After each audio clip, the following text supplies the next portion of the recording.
ഇന്നത്തെ വീഡിയോയിലേക്ക് എല്ലാവർക്കും സ്വാഗതം. ഇന്ന് നമുക്കൊരു മത്തിക്കറി ഉണ്ടാക്കാം.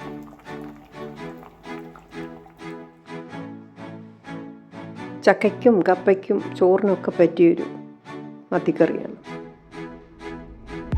1 കിലോ മത്തി ക്ലീൻ ചെയ്തത്, ഇഞ്ചി ഒരു വലിയ കഷ്ണം, വെളുത്തുള്ളി 7-8 വലിയ അല്ലി വെളുത്തുള്ളി, ഇത് രണ്ടും കൂടെ ചതച്ചത്, തക്കാളി 1, മുളക് പൊടി 4 ടേബിൾ സ്പൂൺ, സാദാ മുളക് പൊടിയും പിരിയ മുളക് പൊടിയും കൂടെ ചേർത്ത് പൊടിച്ചു, മല്ലിപ്പൊടി 1 ടേബിൾ സ്പൂൺ, മഞ്ഞൾപ്പൊടി 1/2 ടീസ്പൂൺ, കുടംപുളി കുതിർത്തത് 3 ചുള, ചുവന്നുള്ളി 20 എണ്ണം അരിഞ്ഞത്.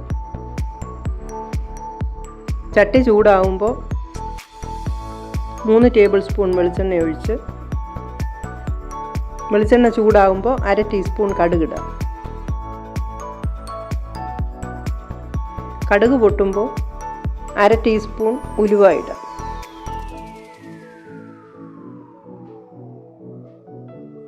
ഉലുവ ചുവക്കുമ്പോൾ ചുവന്നുള്ളി അരിഞ്ഞതിട്ട് വഴറ്റാം.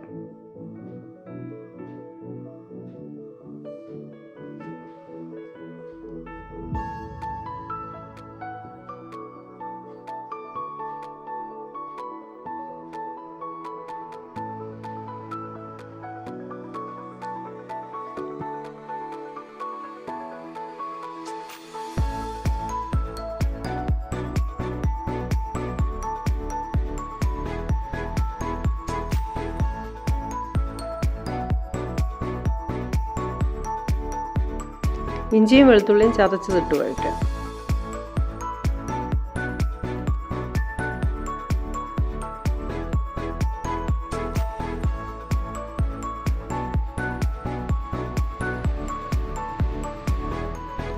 ഇത് വഴന്നു കഴിയുമ്പോൾ 1 ടേബിൾ സ്പൂൺ മല്ലിപ്പൊടിയും 1/2 ടീസ്പൂൺ മഞ്ഞൾപ്പൊടിയും ചേർക്കാം.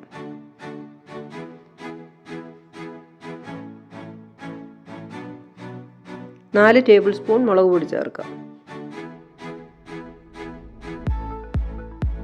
സാധാരണ മുളക് പൊടി തന്നെ ചേർത്താൽ എരിവ് കൂടും, അതുകൊണ്ട് രണ്ടും കൂടെ ചേർത്ത് പൊടിച്ചതാണ്. പൊടികൾ മൊരിഞ്ഞു കഴിയുമ്പോൾ നമ്മൾ മാറ്റി വെച്ച 1 തക്കാളി അരിഞ്ഞത് അരച്ച് ചേർക്കാം. മിക്സിയുടെ ജാറിൽ ഇച്ചിരി വെള്ളം കൂടി ഒഴിച്ചിട്ട് അതുകൂടി ഒഴിക്കാം.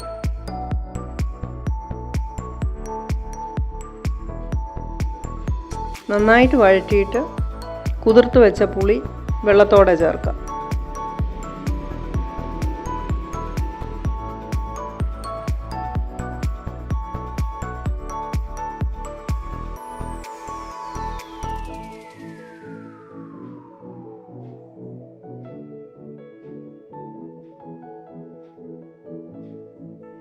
ഇനി ആവശ്യത്തിനുള്ള ഉപ്പ് ചേർക്കാം.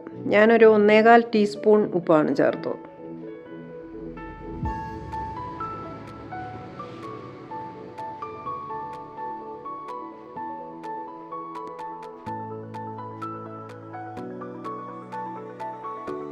കുറച്ച് കറിവേപ്പില ചേർക്കാം.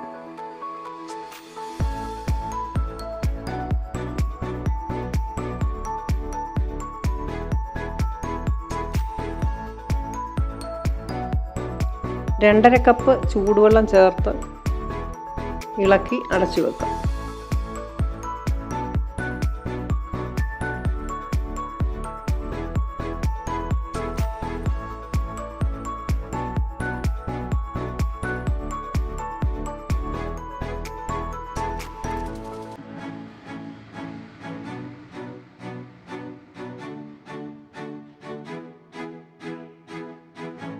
തിളയ്ക്കുമ്പോൾ മത്തി ചേർക്കാം.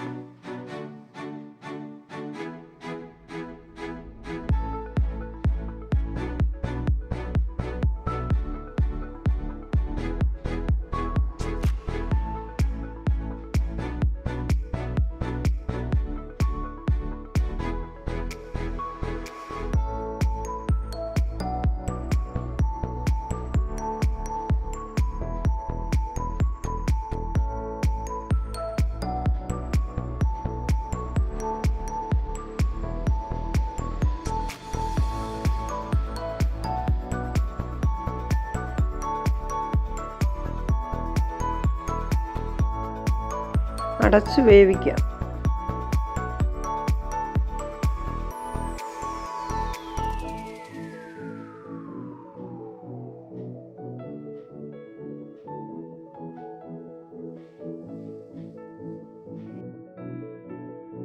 ഇടയ്ക്കൊന്ന് ചട്ടി ചുറ്റിച്ച് കൊടുക്കണം.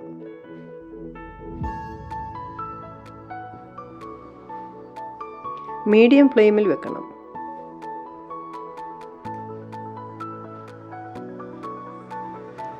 ചാറ് കുറുകുമ്പോൾ വാങ്ങി വെക്കാം.